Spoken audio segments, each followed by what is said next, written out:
Welcome to Global Bones Podcast, where companies cross borders. In today's episode, I'm interviewing an e commerce professional who, after traveling around the world for a long time, decided to set up his own company to help brands break into Mexico. We talk about how different it is to sell successfully in Mexico in comparison to other countries in Latam, the importance of cultural differences, and obviously a lot about localization. Are you ready? Let's get started.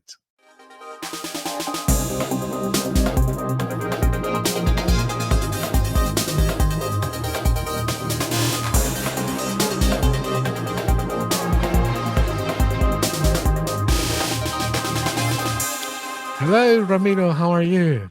Oscar, I'm doing very well, thank you. How are you doing? Yeah, all good, all good. Just really looking forward to this chat that we're going to have today to speak about Mexico, which I'm very excited about. Uh, could you could you please introduce yourself to the audience and tell us a little bit about yourself and what's your background until founding GoAvance? Yeah, totally. I I'm someone that has had a little bit of a weird upbringing. I got to live all over the world when I was throughout my youth. When I was 2.5 years old, I got I got yoinked from Mexico, and then I got taken to I lived in here in the Americas. I lived in Europe. I lived in Asia. Um, Uh-huh. and At some point, my brain said, "Hey, let's be an engineer." I'm not an engineer. I mean, I have an engineering degree, but I'm not very much of an engineer. I went through the whole thing, mechanical engineering, was very proud of myself. And I leave university and I go, I don't want to do that ever again. Like it just doesn't vibe with me. So Mhm. I start, but you come out of uni with like really good, at least from that degree, with really good like problem solving skills and math skills, and I just started looking at what I could do, and it Mhm. got to a point, I decided to come back to Mexico, much to the dismay of my dad, my father, who was like, "No, please, like it's dangerous." I'm like, "Ah, it's my home. Like this is where I haven't been to Mexico in 5 years. Like I need to be back." Um, Mhm. and then even then, like I've never lived in Mexico, so I came back and started applying for jobs, and it was just pure coincidence. And this is one of the funny things in life. It was pure coincidence. I applied for an Amazon agency, no marketing, no anything. I'm an engineer, and they go, "Hey, we actually need someone that like is good at math and things." I was like, Oh, "Okay, wow. yeah." So started working there as an account manager, and after a little bit, just started getting consistent results for Mhm. clients, and that was really something that was very nice for me. I'm very much someone that feels like I need to be bringing value, right? So it's like, all right, like I feel good. I'm saying, excuse me, my clients grow consistently, and it got to a point where I was like, hey, I need to do something else, something on my own. Mhm. So You had this entrepreneurial vibe in you. yeah, it was, you know what it is? Oh my God, excuse me. You know what it is? It is, you're seeing you're making everyone else a lot of money. You're like, hey, your sales grew, like 400% over the past quarter, and I don't get any of that. So I was like, Mhm. so I was like, all right, I gotta get better at this. Um, and my original goal was to start an agency here in Mexico. So I was like, hey, that's what I'm really good at. I can start my own agency, get my own clients. Mhm. I was still working with the guys who are now my partners, but really, really just started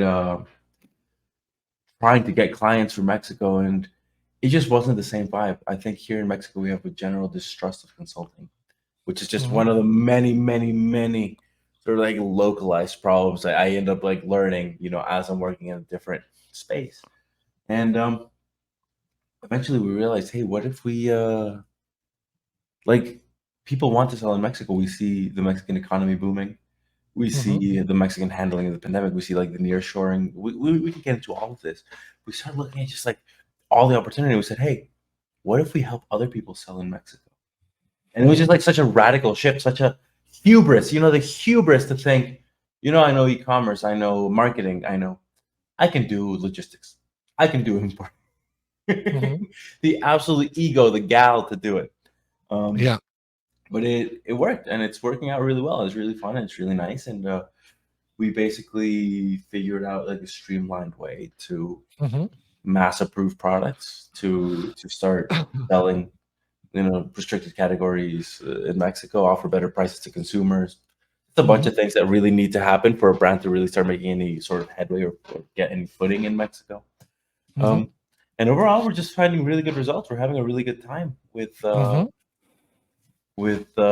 getting people inside. Getting Uh-huh. it to consumers, getting to that's it. And I've been here now. Like this story takes over a long time because I've been back in Mexico for 6 years now. And over those 6 years, I've seen the difference of does it actually get to your house? You know, to now saying, oh yeah, I buy on Amazon, and it's like great. Okay, we're seeing this digitization of people and in their shopping habits, and I'm just excited to be like a little part of it. Get a little bit more products to people that I can Mhm. generally not get. So yeah. Mhm. That's interesting. So you saw like there was like this momentum, no? And then you just decided to go for it. And so what was that? When did you found the company? The company originally about a year ago, Uh-huh. about a year Okay. ago. Mhm. But we did spend 6 months at least with bureaucratic nightmares. Oh wow. So I It's so bad. reckon this is one of the mm, points of like opening a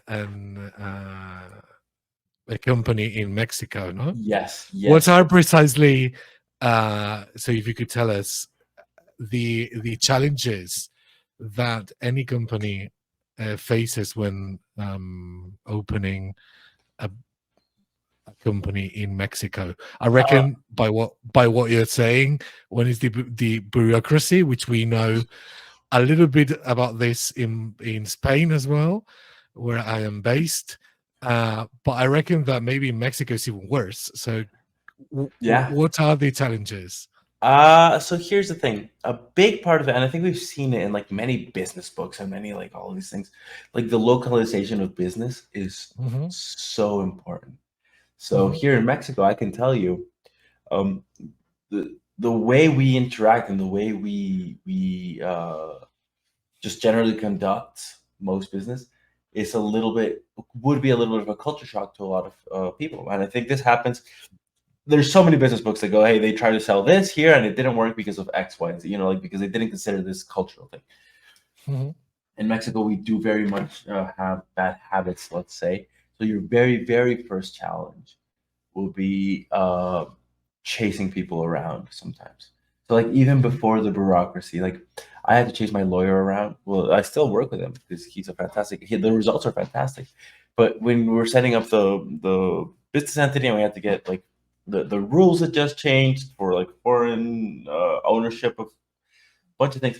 I had to chase him around and every time I was like, "Yeah, I'll have it to you by later. I'll have it to you by tomorrow. I'll have it to you by tomorrow." And I was like, "Hey, man, I really need this to get going." Yeah. And Yeah. so This just literally, ahorita concept, ahorita, no? exactly, Ahorita ahorita, concept. Yeah. ahorita te lo mando. Um, Yeah. and so even then, like you might say, like, oh, well, is it Mexican? Well, no, it's culturally we know that Yeah. when Yeah. we get when that's happening, you're calling them up and going, hey, what's up? So a foreign business trying to do this is probably just gonna like let it go by. And then on top of that, I mean, you and I know anyone like most Spanish speaking countries is like, oh, you're not from here, you don't speak Spanish. Well, actually, it's a little bit more expensive. Hmm. Yeah. Yeah. It's a little. So there's all of these like cultural, like literal friction that is happening that is Hmm. already making it difficult. Now, on top of that, the legal process is a nightmare. It Hmm. should be like in the U.S. you can get your business entity up and running in a week. Hmm. Like like Delaware, just do, it's done in a week. Here, it's that's not the case, and it's a lot of trips, it's a lot of signing, it's a lot of like apostille documents coming back and forth, fighting with U.S. notaries to get like.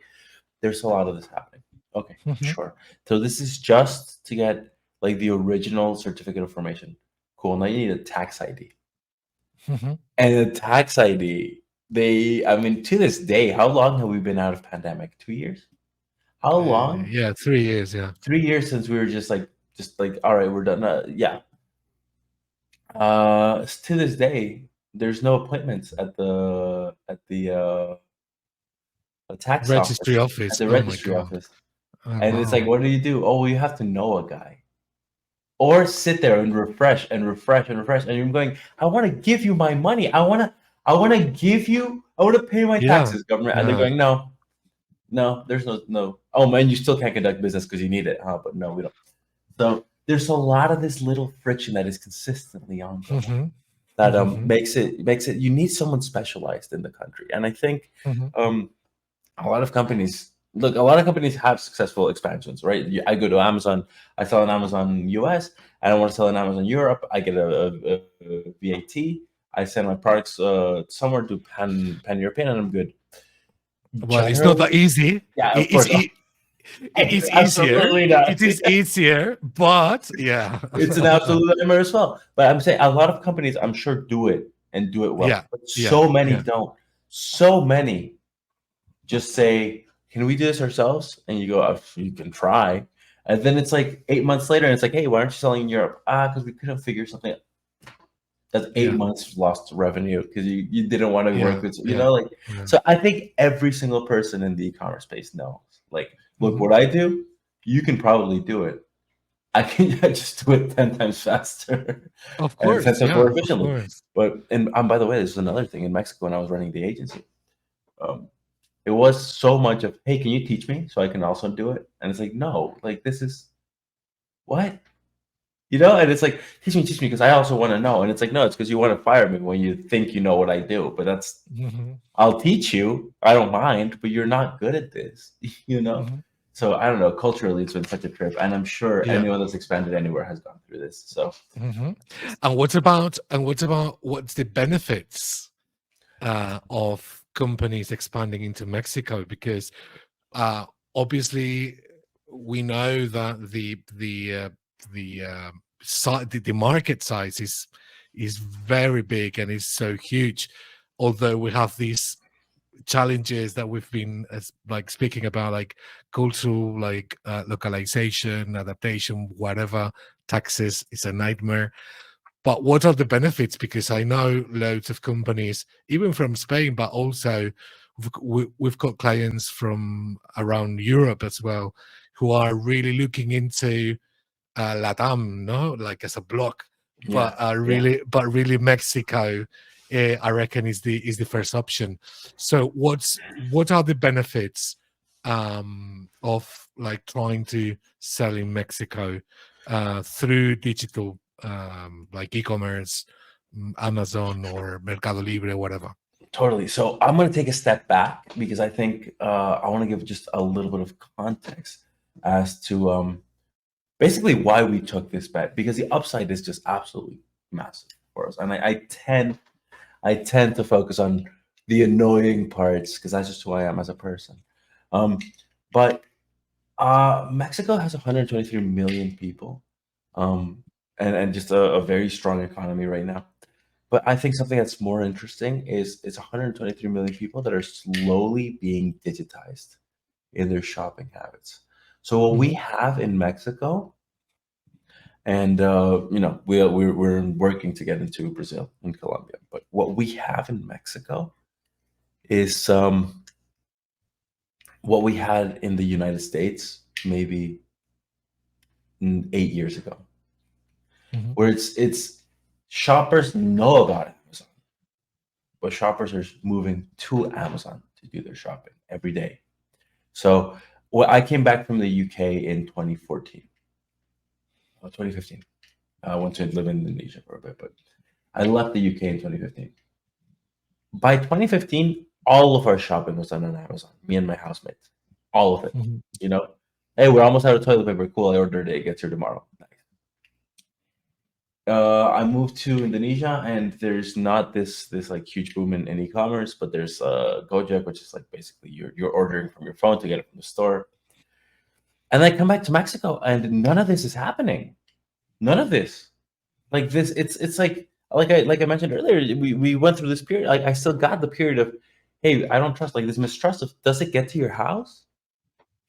And we go, I mean, yeah, I've been doing this for a long time. What happens if it doesn't? Oh, well, Amazon actually protects you. Mercado Libre actually protects you.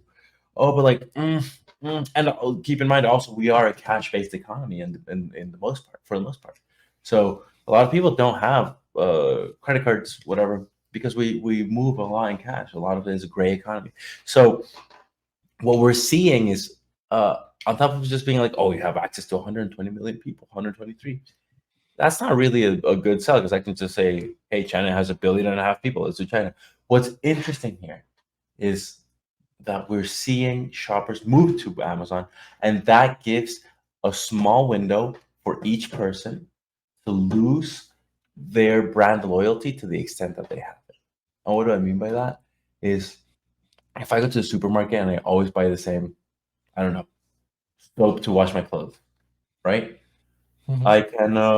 I always just go for the same one. I don't think about it. I just grab it, put it in my thing, in my cart, and I keep going. When I'm going on Amazon for the first time to do my laundry soap searches, I'm open to see what else there is. I'm looking at, Mhm. oh my God, this one has reviews. Okay. So even just psychologically, we understand like this little concept of the new consumer to the market. Okay, this is a time for me to grab them. Let me grab them Mhm. and let me go. So what we're seeing is the same boom that Amazon US had in like 2015, 2016 of like, okay, the volume isn't 2023 Amazon, of course not. 2024 Amazon, of course not. But this is what we're seeing, is we're consistently getting top spots in categories, and we're starting Mhm. to build this base and this ranking for just preparing as the 123 million people become avid Amazon shoppers. We're already at those top spots, and we're already fighting for the brand awareness and the so on. So we are doing a little bit of a long-term play, in the sense that our goal is 5 years from now to be the biggest seller in Mexico by far. Sure. But it's also 5 years from now, our clients already have established bases in Mexico, Mhm. and then time and time again, anyone that's working in e-commerce has seen it. You leverage e-commerce numbers into retail deals, Mhm. into your Costco's, into your Walmart, Soriana, whatever. So we're sort of laying the groundwork there. So it's really exciting. Mhm. And what about the okay, so you think this is like the shift of like consumer and user habits into more digital thing is the momentum now. So that's the benefit, no? So Yeah, that's yeah, the positive thing yeah, for any brands wanting to explore Mexico yeah. as a new Our market. Yeah, absolutely. Sorry, I got really excited because this is what we love. Is we figured out just a system to ideally you have your ROI positive within 2 to 3 months. For expansion, that's insane. ROI Mhm. positive, like you should be really losing money like for a long time when you're expanding to a new country, right? Like because there's so much work that needs to be done, so much investment, so much inventory tied up. What we figured out is how do we lower our costs as much as possible to make expanding into Mexico ROI positive really quickly. And why does that matter? Because it means that if you're like ROI positive, you can afford to wait. Mhm. You can afford to keep playing the game, and I think that's one of the most important things. And so, what would be the best way to get into Mexico? Do you reckon it is through marketplaces or e-commerce? So we do, Because logistics, I reckon, is also like a big pain there. yeah, Apart from payment, that you were saying that you know that you are like a cash centered country, economy. Yeah, etc. What's the best way to get into Mexico? totally. And that's a very easy question. It's marketplaces. So which is where we're focused on, right? Like all e-commerce marketplaces, we're focused on. Mercado Libre amazingly realized that the main holdback for a large portion of consumers to move to digital is a payment. So Mercado Libre has aggressively gone after payment solutions, and this is something that we see from the outside. Like it's just an incredible call. They have Mercado Pago. But also, they figured out partnerships with Oxxo, which is like a local corner shop, and Mhm. 7-Eleven, which it's the 7-Eleven equivalent, Yeah. where Okay. it's, hey, you can actually buy your product on Amazon, go to Oxxo, pay it in cash, Mhm. and then have that delivered. So they're seeing this this as like a primary reason. They're basically going the highest end of the funnel. Who isn't shopping through us? Why? Okay, let me fix that. What that means, it's marketplaces offer you access to consumers that otherwise you can't get to because it can't send you their cash, Mhm. right? So by what you're saying, I understand then that Mercado Libre has like created this their very own payment system. Yeah, No. they have Mercado Pago, and it's fantastic. I Mhm. all of our sales for But Mercado Libre go to a Mercado Pago account, and they're just held there. And then I mhm. go, hey, send it to my bank, and they go, done. It's really nice. But when you go to like a little bazaar, just any Mhm. bazaar, farmers market, Mhm. it's either Mercado Pago or their competition Clip. Mhm. Little baby, just card takers. They're digitizing the economy, and they understand that like being ahead of that and being the one that is giving you the ability to take card. I'm not gonna make Mhm. 4% on anything you sell forever. So they're Yeah. giving out this. So there's so much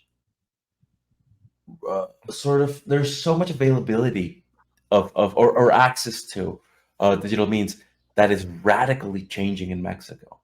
Mhm. That is it's sort of our it's sort of our bet to say Mhm. we're taking this gamble that over the Mhm. next 10 years Mexico is going to be just booming, and we want Mhm. to take advantage of that. Of course, yeah. If you're ready to it, yeah, definitely. What about users acquisition? Is it like easier to do SEO or to do PPC combination? What about this So user good. acquisition strategies? This is so good. So when we think about it, Amazon and Mercado Libre, like I said, even though we're like past a little bit of this like distrust phase, there's still a lot going on, right? So no, of distrust of slow digitization, like I said. So what I mean is, a lot of the consumers aren't used to going on Amazon, on Mercado Libre, and looking for the solution to their problem. So a lot of consumers are not yet going cat food on Amazon. I'll go on Amazon and I'll look up Nupec, and then I'll buy Nupec. Okay. What we're finding is, um, in those cases, for some markets, yeah, like actually, cat food was a bad example. Cat food is great to have a generic keyword, but for example, for drinks, for beverages, for a lot of these, for a lot of products, it's not easy to get just PPC consumers because the search volume isn't there yet. So what we're finding is working through influencers and working through SEO placements is actually absolutely massive. And what we started doing, just little subtle things, is we take, for example, the best keywords that we would anyway want to be having in the title for Amazon or whatever. But we're making sure they're indexing for SEO on Amazon, on Google, Mhm. because we find that so much of our traffic is coming from Google, Mhm. right? Okay, So yeah. understanding. No, please go ahead. Yeah. Of course, yeah. Like external traffic to Amazon is like very essential, especially in Europe, Yeah, where there is a lot of competition and the PPC is just crazy, no? yeah, But if you're creating this also this need and this brand awareness outside of these marketplaces through influencers. I didn't know that you were using influencers there as well. Is it very big, the influencers um, influence in excuse me, in the Mexican market? So Mexico, there was a study released. I got it sent by a friend. I can't remember who did the study, but Mexico is one of the most influential countries on the planet.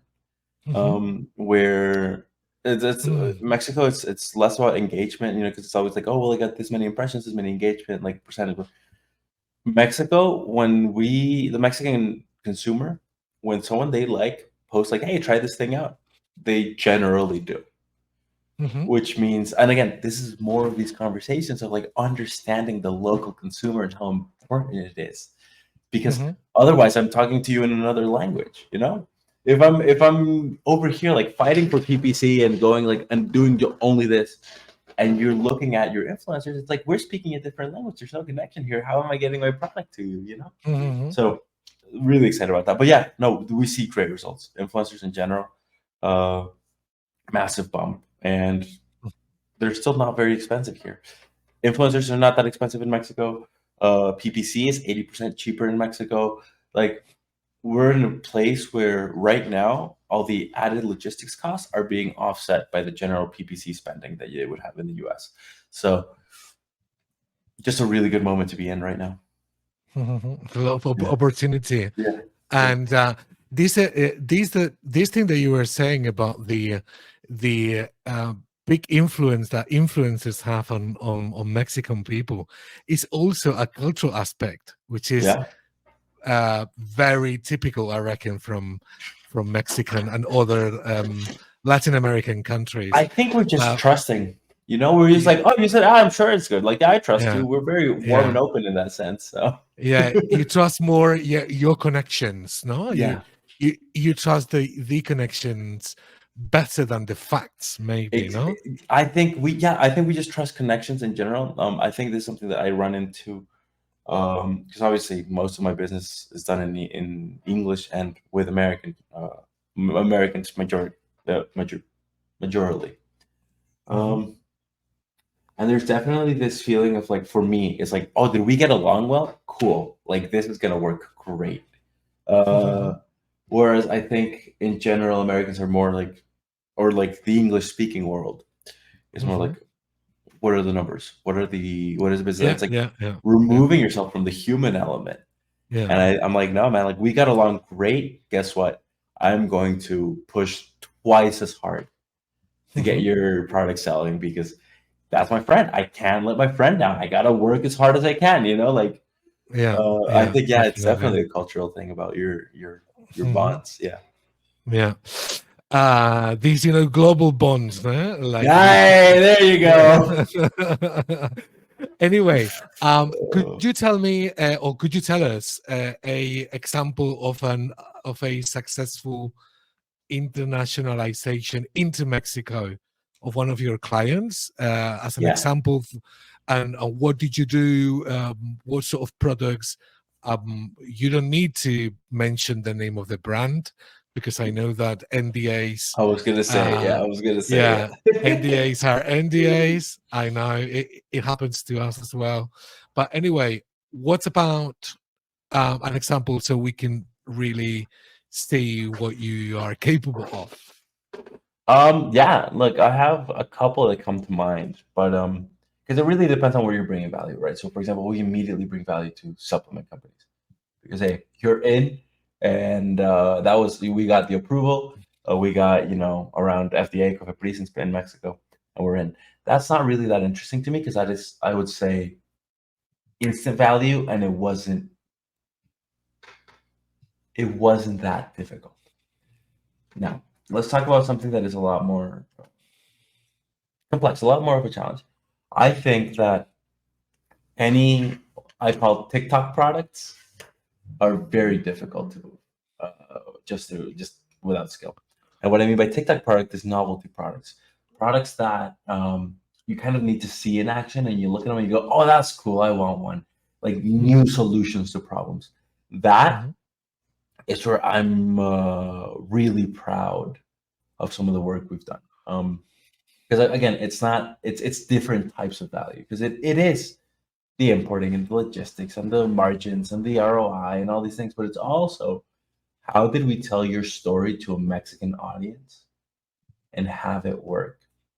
Mhm. Um, what pain points is the consumer getting, and what do they have, and how did we address it in their language? And I don't mean Spanish. I mean, like, how did we address it in a way that was obvious to them that it was going to work? So we have a client. I can't say exactly who they are, but they're in Mhm. the cleaning space, right?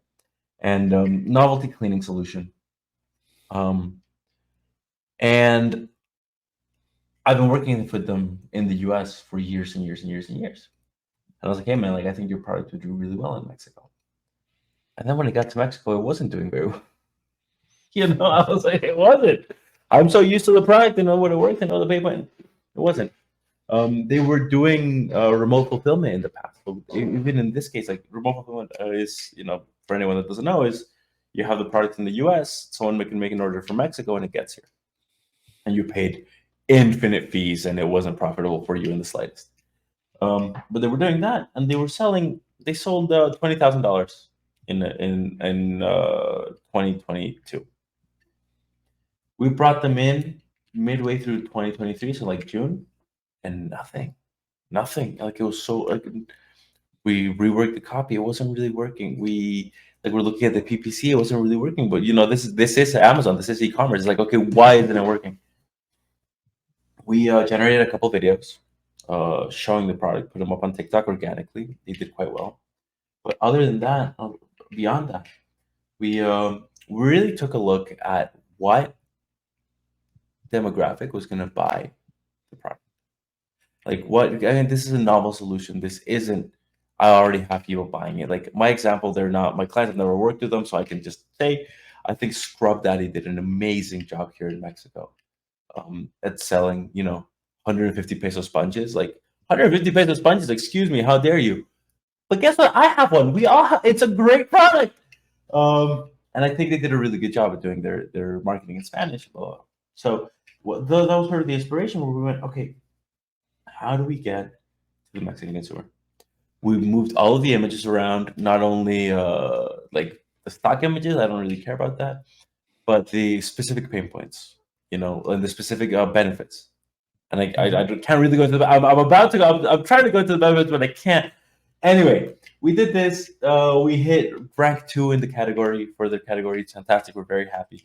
But more importantly, while all of this was happening, the margin per unit compared to NARF was twice what it was in the US. So even though this is all happening, we're fighting and we're like trying to get this to work. I'm like, I take a look and that's where I sort of breathed, and I was like, wait, we're already like if we sell half of of NARF, we're making the same amount of money. Okay, cool. So what we ended up doing is, just because I'm gonna be all over the place, we ended up number 2 in the category. We ended up hopefully we're making the push for rank 1, but right now we're rank 2 in the category. We're making twice the margins that we were with the US, like with the remote fulfillment. And there's another one. Oh yeah, and we get to offer the product 40% cheaper to the consumer, because all of it was just Amazon taking those fees, because we understand the market, because we understand, hey, no one has Prime in Mexico. 10% of people have Prime in Mexico. Okay, so let's add shipping costs. Okay, cool. Because we understand, hey, we're actually warehousing here, so it's actually much cheaper. Hey, we actually, for what you pay for one unit to be sent down, we sent 50. Cool. We get to cut all these costs, offer it cheaper, get the market, make you more money. Overall, like I'm so proud of the business model that we built. And we're taking a little bit off the top, and that's it. Like, I don't know, man. It's a good time. Yeah, that's good. That's good. Uh, So, Blake, to finish off with the episode, any tips, any final tips that you could tell for instance, a company from the US or from Europe? What's the first thing that they have to think about before breaking into Mexico? Very first thing. What are my margins? Uh-huh. How much do I have? How much wiggle room do I have? And why did I say? Look, Mexico's used to this. Mexico, we've always been paying 40% more for products. In large part, it is that we include 16% VAT, much like Europe does, rather than adding it on top at the end. But other than that, like other than things that are manufactured here, you're paying for shipping costs. Like a lot of times right now, at some clients, they're paying China to the US, US to Mexico shipping, right? Okay, Mhm. well, we can streamline that, send it straight from China, whatever.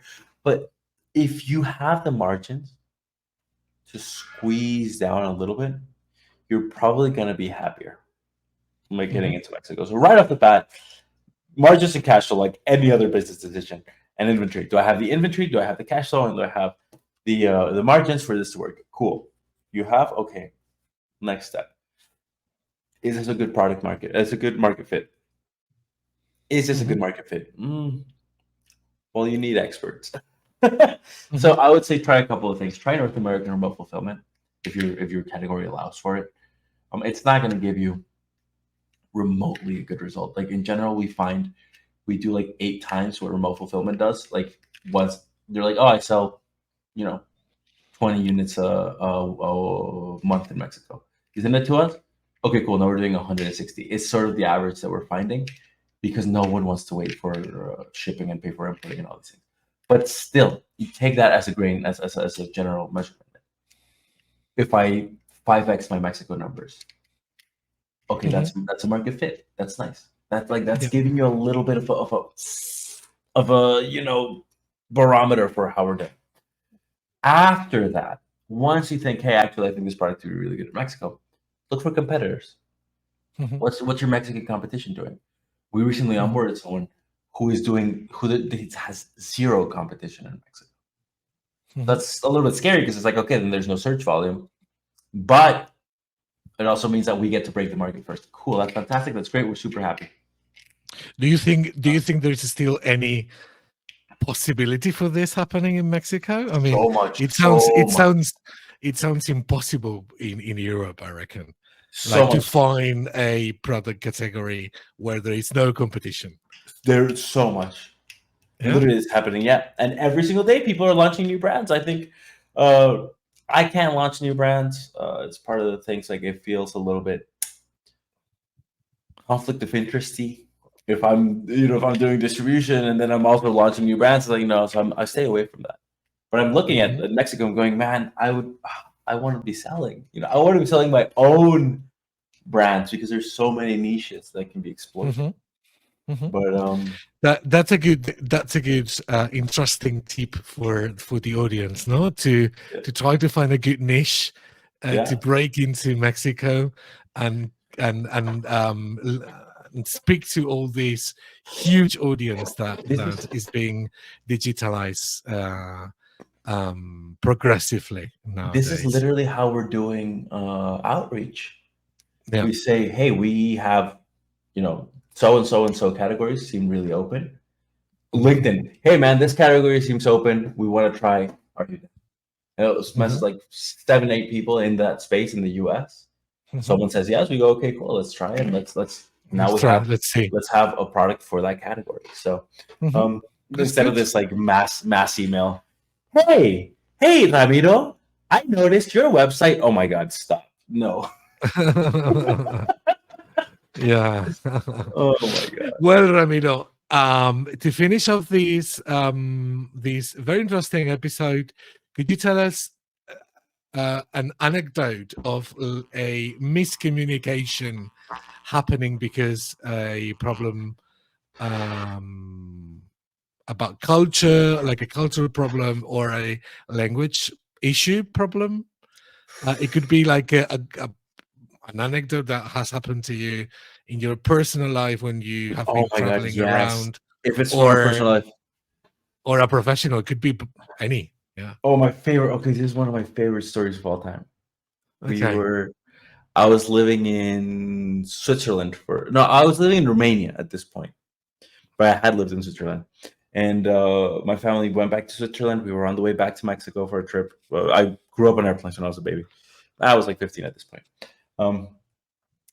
And we're at a restaurant, and my dad in Romanian, used to being in Romania, looks to the waiter, and in Romanian, I don't know how you say it, but he said, "Hey, please bring me 2 glasses of wine or a bottle of wine or whatever." But in Romania, we were in Switzerland, German-speaking Switzerland. And he in Romanian says like, please, like 2 glasses of wine, please." The waiter is looking at him like, "Are you speaking? Like what?" He's looking at him like he doesn't understand. And my mom looks at my dad, starts laughing like crazy. And she looks at the waiter and in Spanish goes, "Le está pidiendo en rumano." He's talking to you in Romanian. And the waiter's like, "What? What are you speaking?" And then they both realize, my dad turns around and go, "And you're speaking Spanish?" And they go, "Oh." And we're just sitting there laughing, dying. It's so funny. Yeah, and then we just, in German. Spanish people or Spanish-speaking people are everywhere. Yeah, literally. Yeah, definitely. But it happened a lot. One time we got to Mexico, and my mom a little bit. I'm putting my mom on blast, but I love her very much. Moms are very important. Yeah, we get off the plane, and we're used to no one ever understanding us in Spanish, and she goes in Spanish, "Alguien huele muy mal," like someone smells really bad here. And we go, "Mom, everyone understands you." So yeah, a lot of global miscommunication. Yeah, definitely. So good. And the very last question, Ramiro, to finish off, who would you recommend me to invite to this podcast? Oh my God, that has like an interesting international story or cross-border experience, or someone who is about to do international business, or who has done it I'm trying to think successfully or not successfully. I think this is tough. I don't want to sound like I'm just plugging my friend. So I'm trying to think of other people. But okay. I mean, look, I grew up in international schools. I'm trying to think of like maybe my friends from high school and things like this. But no, look, my old colleague, because I no longer work with him really, but Nick Signorello. He is an Italian American that right now refuses to live in the US for more than a couple of weeks. And his whole thing is helping brands go to Europe and Australia. And he consistently for the first, because he's been around for much longer than me, and consistently running into like different countries' regulations and different countries' like little localized things that made him pull his hair out. Like he took chocolate to I don't know which country, probably to Australia. He took chocolate to Australia. Huge process, months getting like approvals. Blah, blah. This was years ago. He doesn't do this. He wouldn't mess up like this again because now he knows. And when the chocolate gets there, it's all melted. Oh God! What the heck? Yeah. Oh well. Turns out the warehouses at FBA were just a bunch of things went wrong, and he was like, "Oh, so we have to absolutely make sure every time we do this that we have to work with a shipping company that has refrigerated trucks and all these things." That people maybe within the market would understand, but just generally that sort of like, listen, these are mistakes you make once. Yeah, definitely. So he has a lot of these really interesting experiences where it's like, and he tells him, he's like, "Listen, like these are the times I messed up, and these are all the times I've done a great job, but like these are the interesting ones. This is where we learned." yeah, of course, yeah. So I think he'd be a great guest. Yeah. Yeah. So yeah, perfect. So I'll just put me in touch, and I'll try to lure him into an episode here.